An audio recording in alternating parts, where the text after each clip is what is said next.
There is a specific kind of stillness that often gets misread. You see it in the person who deletes their social media without warning, or the one who treats their birthday like any other Tuesday. We are conditioned to measure success through volume. Society rewards the loudest voices, constant digital presence, and performative socializing. When someone operates outside of that visibility, they are frequently labeled as arrogant, aloof, or simply antisocial. However, looking at these habits through a psychological lens reveals a different set of patterns. Many of these weird behaviors align with specific traits found in high-processing minds. Judging a person's intellect by their visibility misreads how the human brain actually handles complex information. Consider the individual who maintains a very small circle of friends and stays quiet during the rapid-fire exchange of a group dinner. This is active observation. An observant brain splits a single stream of words into three distinct streams: tone, emotional intent, and logic. Processing at this resolution drains cognitive resources. Psychologists call this high social sensitivity. The brain burns energy filtering shallow noise for meaningful data. This quiet approach stands in sharp contrast to the person who aggressively dominates a conversation, speaking with absolute certainty while dismissing other perspectives. This represents cognitive rigidity, a core component of the Dunning-Kruger effect.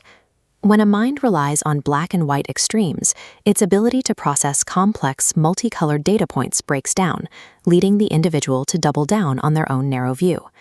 In contrast, highly intelligent individuals often utilize metacognition.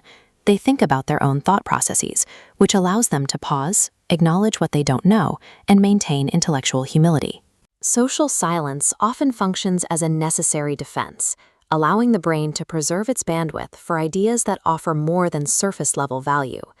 This same preservation of energy drives the digital ghosts, those who suddenly delete their accounts or refuse to post photos of their personal lives. This indicates a shift to an internal locus of evaluation. They have reached a point where their sense of worth is determined by their own standards rather than the feedback of a digital audience. The brain reaches hedonic adaptation. The dopamine reward from digital attention plateaus. Likes no longer provide a psychological high. Platforms rely on variable reward loops to keep you scrolling. Deleting an app severs the loop, deprogramming the brain from artificial stimulus. By exiting the feed, they reallocate cognitive bandwidth toward deep work, creation, and focused thinking. Withdrawing from social media is a move towards psychological safety, prioritizing real-world growth over digital performance.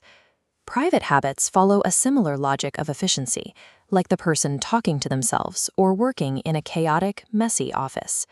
Speaking thoughts aloud, or verbal reasoning, forces the brain to translate abstract ideas into structured words, which often leads to solving problems more quickly than thinking in silence. This web illustrates hyperconnectivity. When faced with a single decision, the brain branches out into a massive network of consequences and possibilities. To an observer, this thoroughness might look like indecision or anxiety. The messy desk is often the result of selective organization. The mind puts all its energy into the logic of a digital file or an abstract theory, leaving very little energy for the physical environment. For these minds, the priority is mental efficiency. They favor high-level problem-solving over the surface-level appearance of order. Instead of using a checklist of social performance to judge others, we can look at the psychological drivers behind their actions. If you overthink a situation, choose to embrace solitude, or avoid small talk, your brain is prioritizing depth over speed. Maintaining your cognitive bandwidth is more useful than draining it to fit into social structures that don't match your pace.